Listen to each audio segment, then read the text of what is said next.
সিংহাসনের মহাসংগ্রামে আরো একটা কেন্দ্র বর্ধমান দুর্গাপুর সবার নজরে, কারণ বর্ধমান দুর্গাপুরের এই কয়েকদিন দাপিয়ে বেরিয়েছেন দিলীপ ঘোষ। আসন পরিবর্তন হয়ে গেছে মেদিনীপুর থেকে বর্ধমান দুর্গাপুর, কিন্তু দাপট কমেনি। আর তার পাল্টা কীর্তি আজাদ, তিনিও প্রচার করেছেন। এই মুহূর্তে সরাসরি চলে যাব শরদিন্দুর কাছে। শরদিন্দু, ভোটের লাইন তো বিরাট দেখছি, মানুষের মধ্যে উৎসাহ উদ্দীপনার কোনো কমতি নেই, আবহাওয়াও মোটামুটি গরমটা অতটা নেই। দিলীপ ঘোষের কি খবর? দিলীপ ঘোষ কি এখন বেরিয়ে পড়েছেন?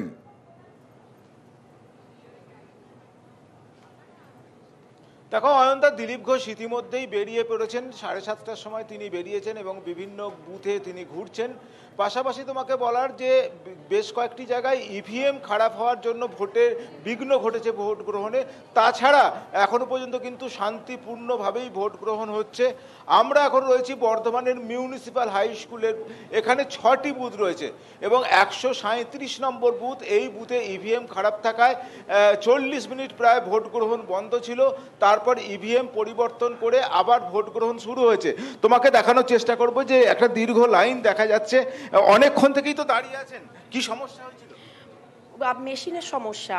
আমাদের আগে আরও আমরা এসে দেখছি তখন আরও লাইন ছিল, এখন তো শুরু হয়েছে। অনেকেই বলছে, আমরা বাড়িতে কি খবর পেয়েছি মেশিন খারাপ, কিন্তু লাইন বাড়বে বলে আমরা তাড়াতাড়ি এসে লাইনটা দিয়েছি, কারণ ইতিমধ্যে অনেক লাইন পড়ে গেছে, মেশিনেরই সমস্যা হচ্ছে।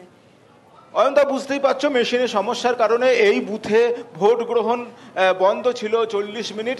একেবারে ইভিএম এর কিছু গন্ডগোলের খবর পাওয়া যাচ্ছে বিভিন্ন জায়গা থেকে, তবে মহিলাদের লাইন উল্লেখযোগ্য।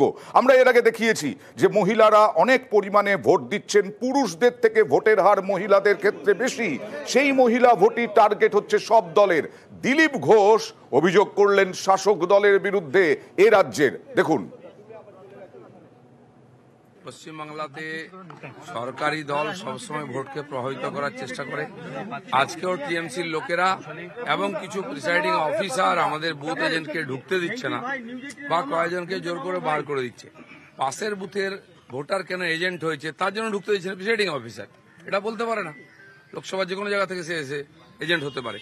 তো ছোটখাটো কিছু কিছু ঢোকার সময় ডিস্টার্ব করার চেষ্টা হচ্ছে, এটা আমরা কমপ্লেনও করেছি। বাকি আমাদের লোকাল কার্যকর্তারা দেখছেন, বেশিক্ষণ এটা চালাতে পারবো না, ভোট শুরু হচ্ছে, আমার মনে হয় ঠিকঠাক চলছে। মার ধোয়ার কোথাও হয়নি, আটকানো হচ্ছে এজেন্টকে বা ঢুকতে দেওয়া হচ্ছে না, এই ধরনের হচ্ছে। বাকি খবর যেখানে পাচ্ছি আমাদের কেউ না কেউ ওখানে পৌঁছেছে। আমার এজেন্ট এক জায়গায় আছেন, বাকি কর্মীরা যাচ্ছেন। প্রশাসন, নির্বাচন কমিশন, জেনারেল অবজারভার সবাইকে আমরা কমপ্লেন করছি এবং সেন্ট্রাল ফোর্সকেও জানাচ্ছি কিউআরটির মাধ্যমে যে ওখানে আপনারা একটু কভার করুন। আপনি কি যাবেন? এজেন্ট আত্মীয়ের বাড়িতে চলে গেছে এরকম অভিযোগ। কয়েকজন এজেন্টকে ঢুকতে দেওয়া হয়নি, ইচ্ছা করে আটকানো হয়েছে। ব্যাপক গন্ডগোল হতো, অনেকটা কম হয়েছে। আমার মনে হয় এতে ভোটাররা খুব একটা প্রভাবিত হবেন না। ভোটাররা যেন এসে ভোট দেন, আমরা এটাই চাই। এজেন্ট ইত্যাদি সেকেন্ডারি, বুথ খোলা আছে, আপনারা এসে ভোট দিন। আমরা সব এজেন্টকে ঢোকাবো এবং আমি বা আমাদের কোনো না কোনো পদাধিকারী, আমার চিফ এজেন্ট, তারা সবাই ওখানে পৌঁছবে।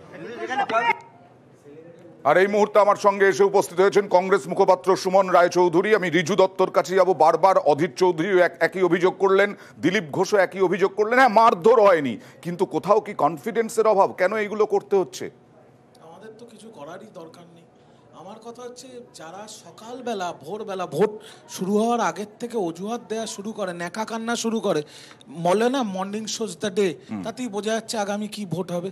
দিলীপ বাবুকে শুভেন্দু মেদিনীপুর থেকে গ্যারেজ করে দিল আজকে এই বর্ধমানে, ঠিক আছে। আর এখান থেকে দিলীপবাবু বুঝে গেছেন ওনার অবস্থা খারাপ।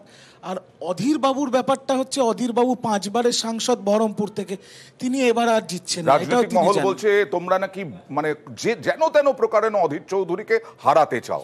না না, আমাদের হারানোর দরকার নেই। আমি প্রথমেই যারাই এই কথাটা বলছি, যদি কংগ্রেস বলে, আমার কংগ্রেসকে একটা প্রশ্ন, অসীম সরকারের জন্য দেশের প্রধানমন্ত্রী প্রচার করছে, আমাদের প্রতিটা প্রার্থীর জন্য মমতা ব্যানার্জি, অভিষেক ব্যানার্জি প্রচার করছে। 5 বারের সাংসদ লোকসভার বিরোধী দলনেতার জন্য রাহুল গান্ধী, প্রিয়াঙ্কা গান্ধী একবারও প্রচার করলো না কেন? সুমন রায়চৌধুরী, দিলীপ ঘোষের জন্য, অসীম সরকারের জন্য প্রধানমন্ত্রী প্রচার করছেন, 5 বারের সাংসদ, লোকসভায় কংগ্রেসের নেতা, তার জন্য কোনো প্রচার নেই কেন সোনিয়া গান্ধী, রাহুল গান্ধী? অধীর চৌধুরী এরকম তুড়ি মেরে মমতা বন্দ্যোপাধ্যায়কে উড়িয়ে দেবে, তার জন্য রাহুল গান্ধী, প্রিয়াঙ্কা গান্ধীর আসার প্রয়োজন নেই। 5 বারের সাংসদ, এবার লড়াইটা কঠিন নয়, এখানে ডবল হ্যাট্রিক করবে এবার। এই যারা যারা এখানে বসে বিজেপির দালালগুলো এখানে যারা বসে বড় বড় কথা বলছে অধীর রঞ্জন চৌধুরীর বিরুদ্ধে 4 তারিখ প্যানেলে দেখা হবে কোনো না কোনো প্যানেলে। এই ওকে, এটা বিজেপির প্রমাণিত হয়ে দালাল যাবে সেদিন। বলছেন তৃণমূলকে।